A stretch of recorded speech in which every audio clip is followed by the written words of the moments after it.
Hi friends, ఈరోజు నేను fish fry చేస్తున్నాను. ముందుగా చేప ముక్కలు తీసుకొని శుభ్రంగా వాష్ చేసుకుని ఇప్పుడు ఇందులో తగినంత కారం, అలాగే కొద్దిగా పసుపు, అల్లం వెల్లుల్లి పేస్టు, అలాగే కొద్దిగా సాల్టు, అల్లం వెల్లుల్లి పేస్టు, అలాగే ఒక స్పూన్ ధనియాల పొడి, కొద్దిగా జీలకర్ర పొడి, అలాగే లవంగ మొగ్గల పొడి కొద్దిగా వేసుకుని నిమ్మరసం వేసుకుని బాగా కలుపుకొని పక్కన పెట్టుకోవాలి. ఒక అరగంట సేపు నానబెట్టుకోవాలి.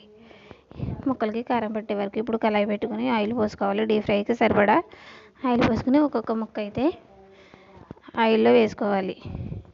ఒక 5 నిమిషాలు ఉంచి అలాగా తిరిగేసుకొని డీప్ ఫ్రై చేసుకోవాలి.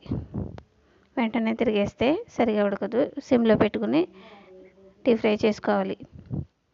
అంతే ఫ్రెండ్స్, మీకు నచ్చితే